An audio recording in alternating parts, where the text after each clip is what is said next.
Imagine you are sitting in a clinic room. Like, really picture it. The fluorescent lights are just, buzzing overhead. Oh, yeah, that classic clinic hum. Right. And you're looking down at a client's behavior graph on your tablet, and you just feel this sinking pit in your stomach. Because the data is bad. Not just bad, it is completely flatlined. There is zero progress. For 3 solid weeks, you have been running this behavior plan, and you're just looking at a horizontal line. Which is incredibly frustrating. It is. And your immediate thought, the thought literally anyone would have in that moment is, well, this intervention is a total failure. Right, you think the science just isn't working for this specific kid. Exactly. You're like, we need to scrap this entirely and start over. But, and this is the big but for today. Hold on a second. What if I told you that the intervention you're looking at is actually a brilliant, evidence-based masterpiece? Oh, I love where this is going. Right. What if the real reason that graph is completely flat isn't because the plan is broken, but because your clinical team is only running the procedure with, 58% accuracy? It is a staggering realization. And honestly, it's something that happens in clinics, in homes, and in schools every single day. Every single day. Yeah. We see that flat line on the graph. Yeah. And human nature basically dictates that we immediately blame the science. Yep. Or we blame the behavior plan itself. Or, honestly, worse, we blame the learner. Oh, man. Yeah, we say things like, the client is resistant. Exactly. They're just non-compliant. Mm-hmm. But the reality is often, much more uncomfortable. The plan isn't broken. The implementation of the plan is broken. That distinction right there, that is everything. And that is the exact friction point we are unpacking today. So, welcome to Behavioral Intelligence Con Mara Sanchez, powered by Amethyst Therapy Services. So glad to be here for this one. Yeah, if you are a returning listener, this deep dive is a crucial part of our complete Registered Behavior Technician, or RBT, Task List series. It's a big one today. It really is. Today, we are taking a massive magnifying glass to Task List Item 8.8, which requires us to describe the risks associated with unreliable data collection and poor procedural fidelity. Which, if we're being totally honest, is truly the ultimate superpower for any behavior technician. A superpower. That's a strong word for data collection. I mean it, though. Applied behavior analysis, or ABA, is fundamentally a natural science. We do not rely on guesswork or, feelings. Right. We can't just say, he had a good day. Exactly. Every single thing we do, every single clinical decision a supervisor makes, is grounded in direct, repeated observation of behavior out in the real world. So today is entirely about the critical and sometimes incredibly fragile link between what we think we are doing in a session and what we are actually doing. I want to push on that for a second, though, because if I'm an RBT candidate or maybe a parent listening to this to understand the services my child is getting, I might look at the phrase data collection and think, okay, I get it. I know how to click a clicker. Right. I know how to use a stopwatch. Yeah, how hard can this really be? Why does this specific topic warrant an entire massive deep dive? Well, that is a very fair pushback. Because data collection can seem, deceptively simple on the surface. But we really have to look at the massive stakes involved here. What kind of stakes? Well, for the client, time is a non-renewable resource. We are often working within these really critical developmental windows. Like early intervention. Exactly. Yeah. So if we have poor fidelity, meaning we are not following the behavior plan exactly as it was written, or if we have unreliable data, we risk making disastrous clinical decisions. Meaning we look at bad data and literally make the wrong choice for a kid's future. Precisely. Let's look at the 2 major risks here. The first is that we might abandon a highly effective plan because our bad data makes it look like it's failing. Oh, wow. So it was actually working. Well, the client was actually making progress, or they would have made progress if we just ran the plan correctly. But because we messed up the implementation, we throw away a perfectly good intervention. And that directly harms the client by wasting their time. Yes. But the second risk is even more dangerous. We might actually continue using an ineffective or potentially unsafe intervention because our sloppy data makes it look like it's working when it actually isn't. Oh, so the supervisor is just sitting there in an office reviewing these graphs that are essentially telling a complete lie, and they just gave it a green light to keep going. Exactly. I imagine that's absolutely terrifying for a board-certified behavior analyst, a BCBA. They aren't hovering over the RBT's shoulder 24 hours a day. They aren't, and they can't be. BCBAs rely entirely on the RBT's eyes, ears, and execution. The RBT is literally the frontline scientist. That's a huge responsibility. It is. Supervisors expect absolute mastery of this skill because a BCBA must check treatment integrity before the ever-changing intervention. If a behavior isn't changing, the very first question a BCBA asks cannot be, how do I change the plan? What should it be? The first question must be, is the plan actually being implemented? Wow. And for you, the listener, especially if you're preparing for your certification exam, let's ground this in some reality. Domain A on the RBT task list carries a massive 17% of the total exam weight. That's nearly a fifth of the exam. Right. But you are not just going to be tested on rote memorization here. You can't just flip flashcards for this one. This specific topic test applied situational knowledge. Yeah, the BACB doesn't just want you to regurgitate definitions. Exactly. You are going to be tested on complex clinical scenarios, not just matching terms in a multiple choice void. You really need to understand the underlying mechanisms. You need to know the why and the how, not just the what. Okay, so let's start with the official Behavior Analyst Certification Board, the BACB definitions, but let's translate them out of textbook speak so they actually make sense to real humans. Good idea. So the formal definition for treatment integrity, which you will also hear referred to as procedural fidelity, is the degree to which a behavioral procedure is implemented as designed and specified in the behavior plan. Very formal. Very, but I tend to think of this in terms of baking. So the plain English translation is, did you follow the recipe exactly as it was written without improvising? That is the perfect translation. And then we have the formal definition for unreliable data, which is defined as data that lacks validity, accuracy, or reliability, often due to human error, poorly designed measurement systems, or inadequate observer training. Okay, let's translate that one too. If we put that into everyday language, it's basically asking a very blunt question. Did you write down what actually happened in real time without guessing, estimating, or rounding up? No guessing allowed. Which, sounds easy when you're sitting in a quiet room studying. But until you have, 3 kids running around a clinic, someone is crying in the corner, your tablet battery is dying, and you're trying to remember if a behavior happened 4 times or 5 times. The environment is chaotic. It's so chaotic. And the temptation to just write down a 5 because it just kind of feels right, that temptation is huge.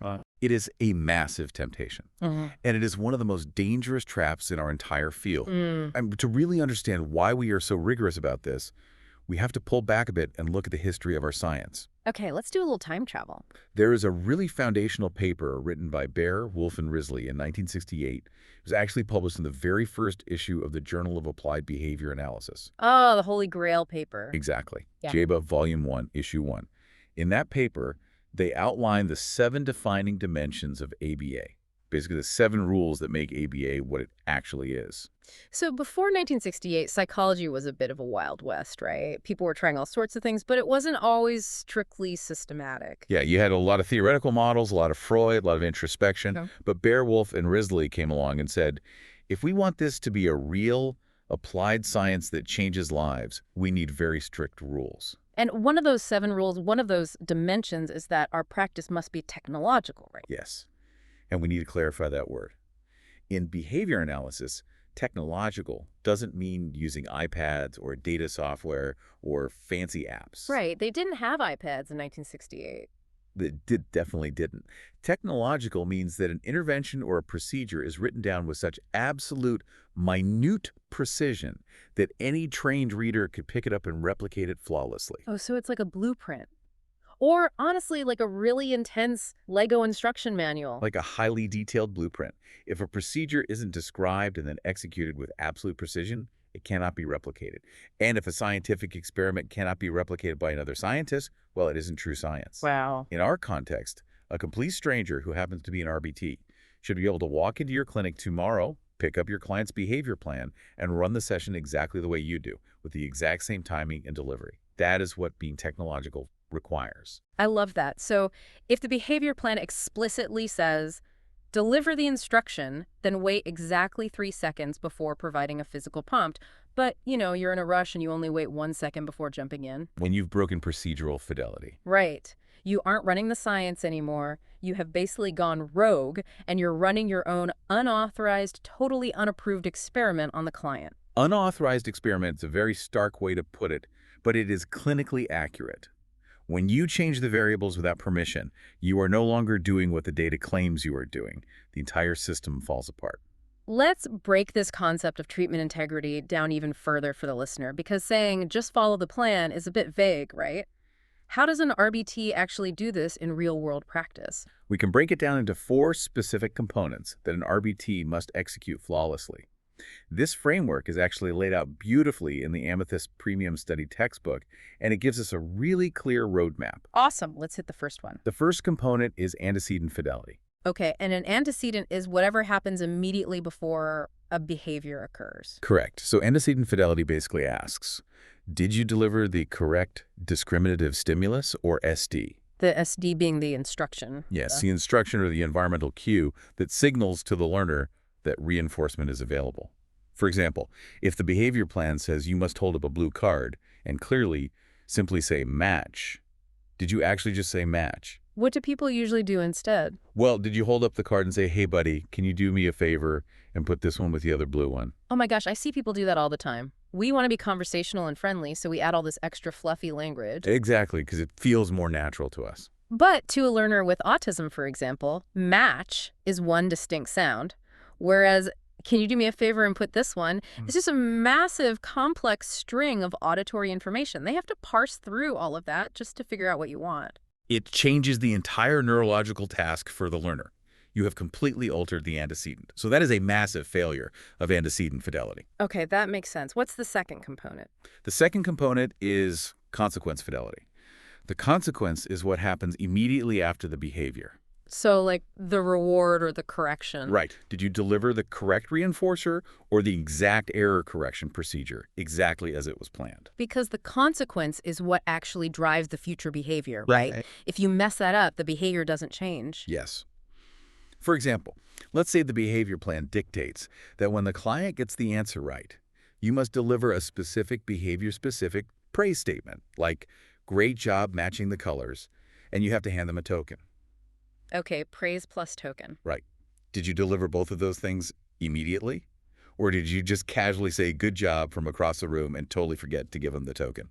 I mean, if I'm the learner and I just did hard work and my paycheck, the token doesn't arrive because the RBT was distracted, my behavior is definitely going to change next time. I'm going to stop working. Absolutely. Why would you work for free? Exactly. Now, the third component is schedule fidelity. And I'll tell you, this is perhaps the most insidious one because it's incredibly easy to mess up without even realizing it. Why is that? Well, schedule fidelity asks, was the reinforcement delivered on the exact prescribed schedule? What does that mean in practice? Let's say the plan calls for a fixed ratio 3 schedule. Okay, a fixed ratio 3 schedule, or an FR3, means the learner must receive reinforcement after every third correct response. So 1, 2, 3, boom, token. Exactly. Not the second, not the fourth, exactly the third. Schedule fidelity means you are rigorously counting and reinforcing on that exact interval. Then I'm guessing that's not what always happens. Not at all. What often happens in the chaotic environment of a clinic is that the RBT gets distracted. They lose count, they reinforce the second response, then they forget and wait until the fifth response, then the first. So they're feeling like they are reinforcing the client enough throughout the session, but mathematically the schedule is completely random. Yes. They have accidentally shifted from a fixed schedule to a variable schedule. And why is that a problem? Does it really matter if it's fixed or variable if the kid is still getting tokens? It matters immensely because it has a profoundly different effect on human behavior. A variable schedule creates a very steady, high rate of responding. Think of a slot machine. Oh, right. You never know when it's going to hit, so you keep pulling the lever. Exactly. Whereas a fixed schedule often produces a pause after reinforcement, like a little break. So if the BCBA needs to see the effects of a fixed schedule to systematically build a skill, but the RBT is secretly running a variable slot machine schedule, the data is entirely corrupted.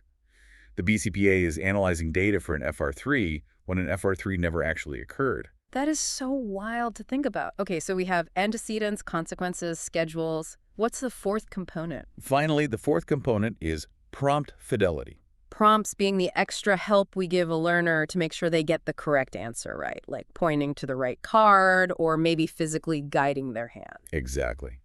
Prompt fidelity asks, did you use the correct prompt level as dictated by the plan? And where do people go wrong here? Well, we often see RBTs accidentally overprompting.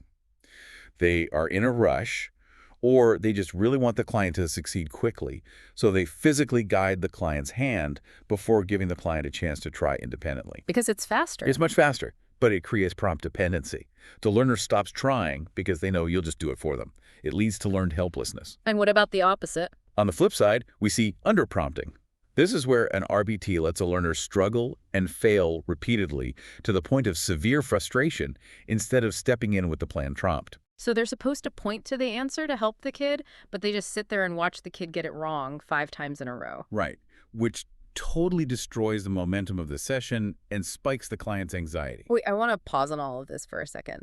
When all of these components, that the antecedents, the consequences, the schedules, the prompts, when these break down, you mentioned earlier that we run into false positives and false negatives. Yes, those are the clinical outcomes. I understand those terms from medical tests, right? Like taking a strep test at the doctor. You can get a false positive where it says you have strep, but you don't. But how does that apply to behavioral science? It actually maps on perfectly. Let's look at the psychological mechanisms behind them. A false positive in ABA is when we claim that a functional relation exists when it actually doesn't. A functional relation basically meaning my specific intervention caused the behavior to improve. Yes, we claim our treatment worked. We pat ourselves on the back. We show the graph to the parents. But because our fidelity was so incredibly poor, it actually wasn't our treatment that caused the improvement. Then what was it? It was some uncontrolled, extraneous variable. Maybe the client just started sleeping better at home, or maybe they started a new medication, or maybe the RBT was inadvertently providing a ton of extra attention outside of the plan. So the data looks good, it's a positive result, but the scientific conclusion is false. Exactly. And we don't actually know how to maintain that progress because we don't know what caused it. Which is really dangerous. Because if that extraneous variable disappears, say, the client stops sleeping well again, the behavior crashes, and we have absolutely no idea why because we thought our broken plan was the thing fixing it. Exactly. We are flying blind. And then on the other hand, we have the false negative, which honestly, in a clinical sense, is a tragedy. A tragedy. Yes. A false negative is when we fail to detect that a treatment would have worked, simply because the plan was run incorrectly. Oh, I see. The intervention was actually a brilliant piece of behavioral science. If it had been implemented with 100% fidelity, it would have totally changed the client's life. But because the RBT messed up the prompts, or the schedule, or the antecedents, the client's behavior didn't improve at all. So the data shows a flat line. The result is negative. But the conclusion that the plan is bad is false. Yes. And the tragedy is that we throw away a perfectly good intervention. We sit in a meeting and claim the intervention failed the client, when in reality, our team failed the intervention. We failed the intervention. Wow, that is heavy. That completely shifts the accountability back onto us as practitioners. As it should. I want to give you, the listener, a really solid metaphor for this to lock it in. Earlier, I brought up a recipe. Let's expand on that baking analogy. Think of a behavior plan like a highly specific scientific recipe for a delicate cheese souffle. Okay, making me hungry. Right. Anyone who has ever tried to bake knows that a souffle is incredibly temperamental. It relies on exact chemistry. If the souffle collapses in the oven, which is the equivalent of our behavior data flatlining, do you immediately grab the recipe book, declare the author a total fraud, and throw the book in the trash? No, any rational person would look at what actually happened in the kitchen first. Right. You investigate the environment. You ask the baker, hey, did you use salt instead of sugar? Did you whisk the egg whites for 2 minutes instead of 10? Did you bake it at 300 degrees instead of 400 degrees? Procedural fidelity is checking the behavior of the baker before you ever dare to blame the recipe. Because the recipe itself is just a piece of paper. Yeah. It has no power on its own. The power is entirely in the execution. Exactly. But let's push that analogy even further into something with heavier clinical stakes. Let's think about procedural fidelity, like prescribing a strict course of antibiotics for a severe infection. Okay, I really like where this is going. When a doctor prescribes antibiotics, they give you a very strict schedule and dosage. They say, take 2 pills every day for 14 days. Right. If you only take 1 pill a day, or you stop after 5 days just because you start feeling a little bit better, what happens? The infection comes back. And usually it comes back much stronger because you've created antibiotic resistance. The surviving bacteria basically learn how to beat the medicine. Exactly. You didn't just fail to cure the problem. You actively made the problem worse. And in behavior analysis, we see the exact same mechanism through the principles of operant conditioning. How so? Well, if a BCBA writes a plan to reduce a severe problem behavior, say really aggressive hitting, using an extinction procedure, that requires 100% fidelity. Because extinction means withholding the reinforcement that previously maintained the behavior, right? Right. If they hit to get attention, you must withhold attention every single time they hit. Mhm. But if the RBT only follows the extinction protocol 80% of the time and gives in and provides attention the other 20% of the time. Oh, wow. You've just created an intermittent schedule of reinforcement for aggression. Precisely. And what do we know about intermittent reinforcement? It's the slot machine. It creates the most robust, stubborn, persistent behavior possible. Yes, just like the antibiotic. By implementing the plan with core fidelity, you didn't just fail to stop the hitting. You actually inoculated the hitting against future treatments. You made the behavior stronger and much harder to treat next time. That is a terrifying but honestly brilliant way to understand the stakes here. You are literally creating behavioral superbugs when you don't follow the plan. It's a very real phenomenon. Let's bring this into a real ABA environment so listeners can visualize it. Paint a picture for me of what this looks like in a clinic setting. Okay, let's imagine a client in a clinic who engages in severe, dangerous, self-injurious behavior, headbanging. So the stakes are as high as they get. Yep. Exactly. The BCBA designs a very precise differential reinforcement program to teach a replacement behavior. But after 2 weeks, the data shows the self-injury isn't decreasing at all. It's a flat, terrifying line on the graph. And everyone is stressed. Highly stressed. Now, an inexperienced supervisor might panic and just immediately change the plan. But a seasoned BCBA suspects an implementation issue.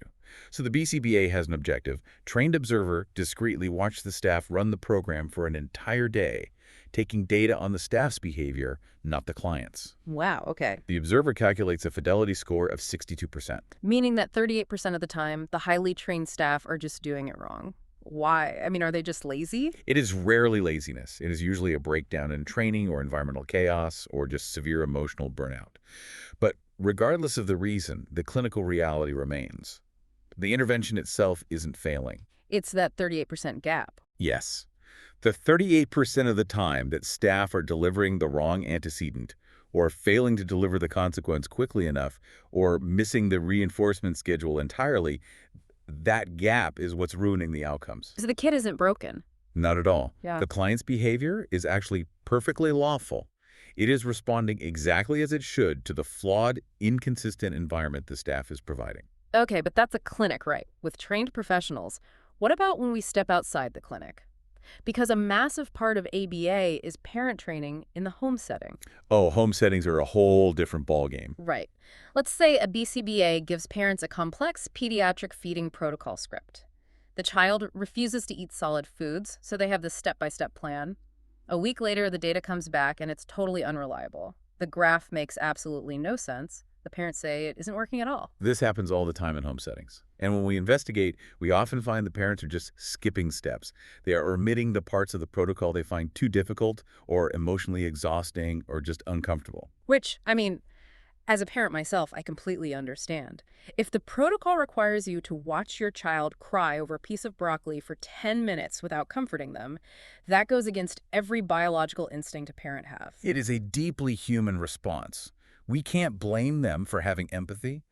And honestly, this highlights a massive failure in how we sometimes train people. What do you mean? What's fascinating here is that decades of research and our own painful clinical experience shows that simply handing over a written script or a PDF is never, ever enough. Right. You can't just hand a parent a paper and say, good luck. Exactly. Reading a manual does not create behavioral fluency. You cannot learn how to execute a complex physical and emotional task just by reading words on a page. You have to actually practice making the souffle. You can't just read the recipe book and assume you're a master chef. Perfectly said. To achieve high fidelity in parent training or in training new RBTs, you absolutely require what we call behavioral skills training, or BST. BST. Okay, let's unpack that. BST is the absolute gold standard in our field. It involves 4 distinct steps. First, providing clear verbal or written instructions. Second, physically modeling the skill for them, showing them exactly what it looks like in real life. So role playing. Well, The model is the trainer doing it. The third step is having the parents or the staff actively rehearse the skill in a role play. Got it. And fourth, delivering immediate corrective performance feedback during that rehearsal. It's that rehearsal and feedback loop that actually changes the adult's behavior, right? Yeah, absolutely. So this naturally leads us to a massive question. If an RBT has been trained properly, like if they went through BST, they passed their competency assessment, they know exactly what they're doing, why do they still make these mistakes weeks later? That is the million-dollar question. Let's talk about the silent killer of behavior plans, treatment drift. Treatment drift is exactly what it sounds like. It occurs when the application of the independent variable, meaning the way the RBT implements the behavior plan, slowly, gradually, almost invisibly changes over time. It drifts further and further away from the originally written protocol. But why? I mean, RBTs are dedicated, caring, certified professionals. They really want the client to succeed. I've been an RBT. I know how hard the job is. We don't wake up in the morning and say, I think I'm going to ruin the science today. So why does the drift happen? Because RBTs are human beings. Yeah.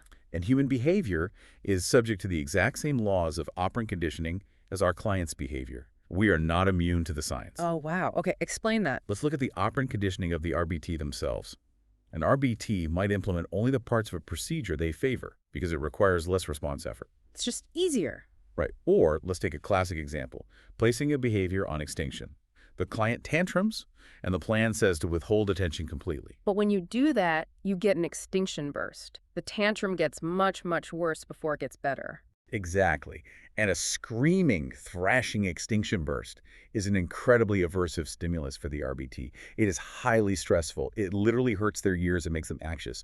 So the RBT's own escape behavior kicks in. They just want the screaming to stop. Yes. Subconsciously, they modify the step to make it easier on themselves. Yeah. They offer a little bit of comfort. They hand the client a toy. And what happens? Client stops screaming. And in that exact moment, the RBT's behavior of breaking the protocol has been powerfully negatively reinforced. The aversive screaming was removed. Therefore, the RBT is highly likely to break the protocol again in the future.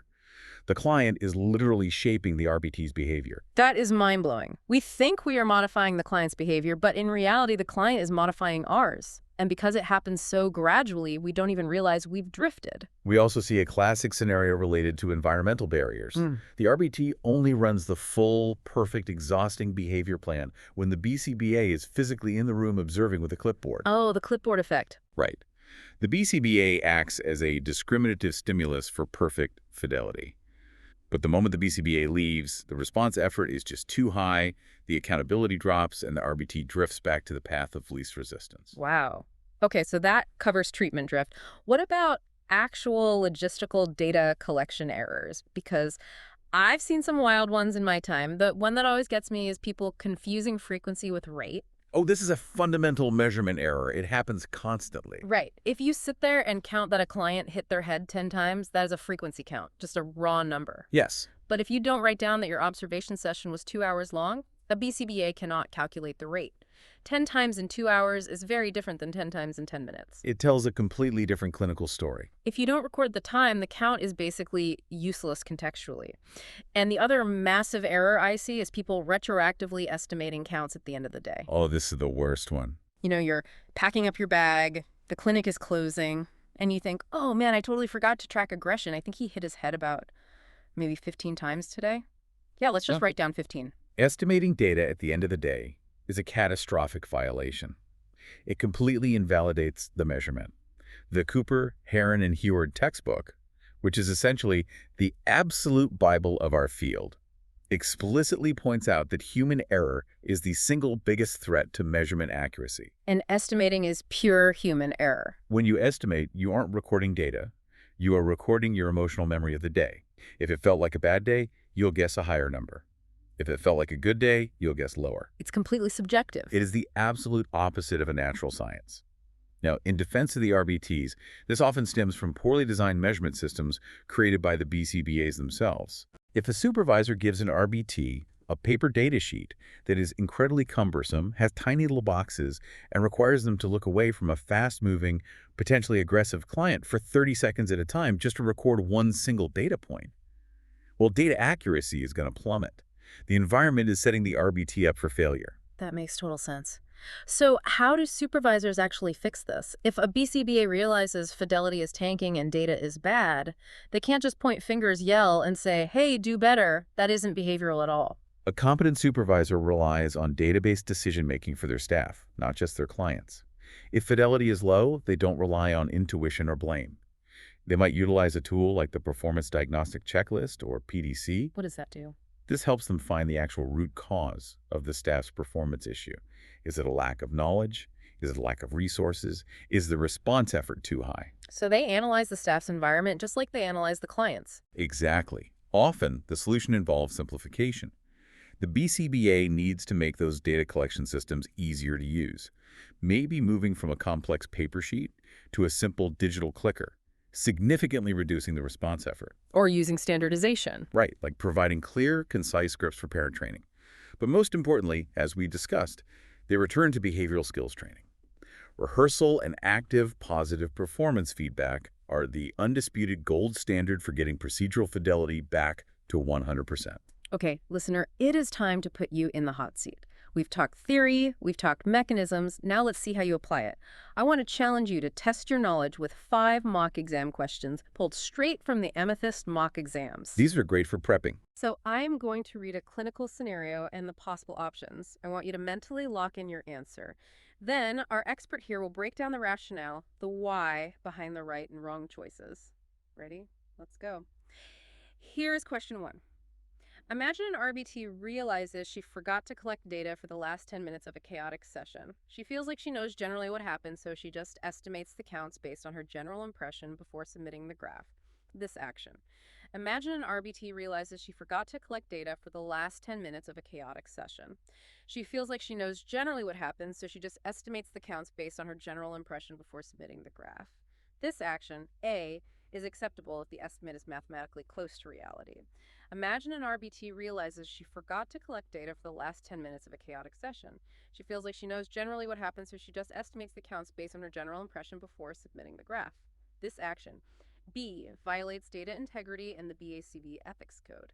Imagine an RBT realizes she forgot to collect data for the last 10 minutes of a chaotic session. She feels like she knows generally what happened, so she just estimates the counts based on her general impression before submitting the graph. This action, C, is appropriate only if the supervisor approves the estimate. Imagine an RBT realizes she forgot to collect data for the last 10 minutes of a chaotic session. She feels like she knows generally what happened, so she just estimates the counts based on her general impression before submitting the graph. This action, D, is standard practice when direct observation is temporarily impossible. The correct answer here is B. It violates data integrity and the BACB ethics code. As we just discussed, it is never, under any circumstances, acceptable to estimate data. Even if you're really confident. Even if you feel in your heart that you are close. Even if the situation felt so chaotic that direct observation felt impossible in the moment. If you do not measure the behavior exactly as it occurred in real time, you cannot invent the data later. Let's talk about distractor C for a second, getting supervisor approval, because a lot of people think, well, if my boss says it's okay, I'm covered. That is a very dangerous misconception. A supervisor cannot approve unethical behavior. A BCBA does not have the authority to override the ethics code. So they can't just grant you an exception. No, if a BCBA tells you to estimate data, the BCBA is committing an ethical violation and you must refuse. And looking at distractor D claiming it is standard practice is just completely false. Boom. No estimating, ever. Let's look at question 2, which deals with the emotional side of data. An RBT is running discrete trials. She records that a client got 9 out of 10 trials correct, but the actual count in reality was only 6 out of 10. The RBT rationalizes changing the data because the client tried really hard, had a tough morning, and almost got 9 correct if you count the close attempts. This action is, an RBT is running discrete trials. She records that a client got 9 out of 10 trials correct, but the actual count in reality was only 6 out of 10. The RBT rationalizes changing the data because the client tried really hard, had a tough morning, and almost got 9 correct if you count the close attempts. This action is A, acceptable if the client typically performs at a 90% level on good days. An RBT is running discrete trials. She records that a client got 9 out of 10 trials correct, but the actual count in reality was only 6 out of 10. The RBT rationalizes changing the data because the client tried really hard, had a tough morning, and almost got 9 correct if you count the close attempts. This action is B, data fraud, which is a serious violation of the ethics code. An RBT is running discrete trials. She records that a client got 9 out of 10 trials correct, but the actual count, in reality, was only 6 out of 10. The RBT rationalizes changing the data because the client tried really hard at a tough morning and almost got 9 correct if you count the close attempts. This action is C. Acceptable if the BCBA approves it retroactively to boost morale. An RBT is running discrete trials. She records that the client got 9 out of 10 trials correct, but the actual count, in reality, was only 6 out of 10. The RBT rationalizes changing the data because the client tried really hard, had a tough morning, and almost got 9 correct if you count the close attempts. This action is D, a minor discrepancy that does not practically affect major clinical decisions. The answer is B again. Data fraud. A serious violation of the ethics code. And what is truly fascinating here is the psychological trap that compassionate RBTs fall into. It's a huge trap. Behavior technicians are generally highly empathetic people. They want the client to succeed. They want to help the client look better on paper, especially if the client is visibly frustrated. Right, you feel like a strict operational definition is just being mean to a kid who is trying their absolute best. But here is the clinical reality. The quality of the behavior cannot be accurately assessed if we bend the operational definitions based on sympathy. If you record a 60% accuracy as a 90% accuracy, you are actively lying to the supervisor. Yeah. You are lying to the funding source, and ultimately, tragically, you are depriving the client of the extra teaching trials they clearly still need. You think you're being nice to the kid, but you're actually sabotaging their learning process because the BCBA will look at the 90% and say, great, they mastered it, let's move on to a harder skill. Exactly. And now the kid is totally lost. You set them up for failure. Right. And distractor A, saying it's okay if they usually score 90%, is irrelevant. We measure what happens today, not yesterday. Okay, question 3. Let's look at training. A clinic director notices that a group of new staff who are trained exclusively by reading a 50-page protocol manual are only scoring around 55% fidelity on the floor. What critical components were missing from their training? A, rehearsal and immediate feedback. B, longer, more detailed reading assignments. C, a harsher punishment contingency for making mistakes. D, better tangible reinforcers for the staff. The correct answer is A, rehearsal and immediate feedback. This ties directly back to our discussion on behavioral skills training. Right, you can't just read about it. Reading a manual, no matter how incredibly detailed it is, does not produce competent physical performance. You have to practice the skill in a controlled environment, and a trainer must provide immediate corrective feedback. I love that distractor C is in there a harsher punishment contingency, because sometimes the knee-jerk reaction of bad management is just to threaten people. If you don't get 100% fidelity, you're fired. Which is terrible practice and completely unscientific. Punishment might suppress a behavior, but it never, ever teaches a new missing skill. You cannot punish someone into knowing how to run a complex behavior plan. You have to teach them. Right, you can't fire someone into being a better RBT. Precisely. Let's move to question 4. This is a bit more technical. A client's behavior program shows flat, unchanging data for a month. A supervisor brings in an objective observer. The observer samples whether the RBT implements each step correctly and at the planned dosage, yielding a score of 62%. What specific type of data is this observer collecting? A, inter-observer agreement, or IOA, on the dependent variable. B, procedural or treatment integrity. C, social validity. D, preference data. The answer is B, procedural or treatment integrity. This question is really testing your ability to distinguish between different types of measurement in ABA. Let's look at the distractors because they are important concepts. Yeah, let's break them down. Distractor A is inter-observer agreement, or IOA, on the dependent variable. IOA would be two people watching the client's behavior at the exact same time to see if their counts match. Like, did we both see the kid hit his head 10 times? Exactly. But in this scenario, the observer isn't measuring the client. The observer is measuring the staff's behavior. Measuring the independent variable's implementation is treatment integrity. Okay, and what about C? Distractor C, social validity, is about whether the stakeholders, like the parents or the community, find the goals and procedures acceptable and meaningful. And distractor D is just about what toys or activities the client likes. Excellent breakdown. Let's hit the last one, question 5. This one deals with the ugly side of the business. To meet a strict documentation and billing quota at the end of the week, a supervisee copies and pastes prior session notes into new dates, including data that did not actually occur on those days. The supervisee argues to themselves, the kids are improving anyway, I know what they did, so no one is harmed. What is the primary ethical risk here? A. Falsifying documentation is fraud that risks severe harm to clients, funders, and the reputation of the entire profession. B. The only risk is to the supervisee's internal productivity metrics at the company. C. It improves administrative efficiency and is therefore a defensible practice. D. There is no real risk as long as the client's clinical outcomes are generally good. The answer is unequivocally A. Falsifying documentation is fraud. Full stop. It risks harm to clients, funders, and the reputation of the entire profession. It's not just a harmless shortcut. Not at all. It is never defensible to claim efficiency, as Distractor C suggests, or to point to good client outcomes, as Distractor D suggests, as an excuse for fraud. Because at the end of the day, those notes go to an insurance company. Yes. When you copy and paste data that didn't happen on that specific date and time, you are committing insurance fraud. You are legally billing for services that were not actually rendered in the way they were described. And that brings us perfectly to our ethics minute for this deep dive. Yeah. Because data fraud is not a victimless crime. It is not just a little white lie on a piece of paper. No, it is not. This is a hard truth, and it must be said warmly, but with absolute clarity.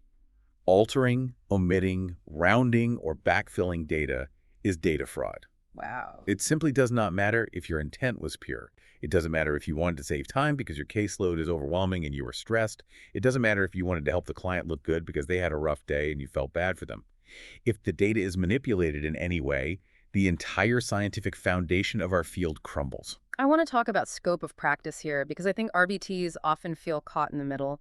Let's say you are running an intervention exactly as written, 100% fidelity, but it is just not working. It happens. The client is escalating, the data is terrible, and you can see the client getting more and more distressed. A lot of RBTs will say, I have to protect the client, so I'm going to change the plan on my own.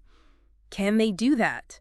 Can an RBT say, well, the plan says wait 3 seconds before prompting, but that's making him furiously angry, so I'm just going to prompt immediately to calm him down? Absolutely not. And this is a critical boundary. You cannot independently decide to change the procedure. Changing the behavior plan is exclusively the DCBA's job. Okay, so what does the RBT do? The RBT's scope of practice is to implement the plan exactly as written and to document exactly what happens, even if what happens is a complete train wreck. Wait, really? Even if it's a train wreck, don't we have an ethical duty to do no harm? Of course we have a duty to do no harm. If a situation becomes physically unsafe, you follow your clinic's emergency safety protocols. You protect the client. Okay, that makes sense. But you do not invent a new behavioral intervention on the fly. You stop, you ensure safety, and you immediately communicate with your supervisor. You say the data shows this is failing and the client is highly distressed. We need you to observe and change the plan. Right. The BCBA needs to see the real, terrible data to justify writing a new, better plan to the insurance company. If you secretly change the plan yourself to make the session run smoother, the BCBA thinks the original plan is working and nothing ever officially gets fixed. That makes perfect sense. The data is the communication tool. If we connect this to the bigger picture, the ripple effect of bad data is genuinely catastrophic. Bad data leads to fraudulent billing. If an audit catches that fraud, the insurance company can terminate funding for that specific client, meaning the child loses their life-changing services entirely because of one RBT's bad data. It can literally shut down an entire clinic. And on a macro level, every time this happens, it destroys the reputation of the entire applied behavior analysis profession. Medical doctors and speech pathologists won't trust our science if our frontline data is fabricated. It is so much bigger than just tapping a number on an iPad. So let's pull back the curtain and step behind the clipboard. When a supervising BCBA is standing in the corner of the room, quietly watching you run a session, what are they actually looking for? I can tell you exactly what we are looking for. BCBAs are constantly, almost obsessively, assessing treatment integrity. We are looking for alignment between the written word and the physical action. So what does a good score look like? When we observe, excellent implementation looks like an RBT, strictly, almost mechanically, adhering to the operational definitions.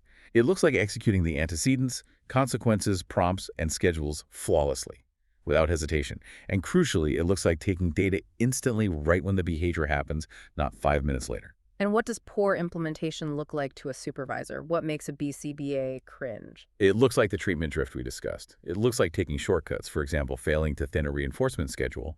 The plan says move to an FR5, but the RBT stays on an FR2 because it's easier and keeps the kid quiet. Oh. We see RBTs modifying prompts on the fly without direction. Or, the most obvious one, waiting until the end of a 10-minute activity to suddenly tap the digital counter 5 times because they suddenly remember the client did the behavior. We see that drift happening in real time, and we know that until we train that RBT and fix the drift, the data they collect on the client's behavior is essentially useless garbage to us. So how do you, the listener, make sure you never drift? How do you guarantee you nail this on the exam and, more importantly, in the actual clinic? I've got a custom memory hack for you. Let's hear it. If you want to pass the exam and be a top-tier RBT, you need to pack your PACS. PACS. But P stands for prompts. Did you use the right prompt level or did you over-prompt? A stands for antecedents. Did you deliver the exact SD as written? C stands for consequences. Did you deliver the precise reinforcer or error correction immediately? S stands for schedule. Did you reinforce on the exact mathematical schedule dictated by the plan? S stands for schedule. Pack your PACS. That is a brilliant mnemonic device. If you mentally check your PACS before, during, and after every single session, you will never let treatment drift ruin your clinical outcomes. You will always be a technologically precise practitioner of the science. Okay, let's bring this massive topic all the way home with a rapid review. We have covered a staggering amount of ground today, from 1968 to modern clinics. Let's distill the 5 key takeaways from today's deep dive.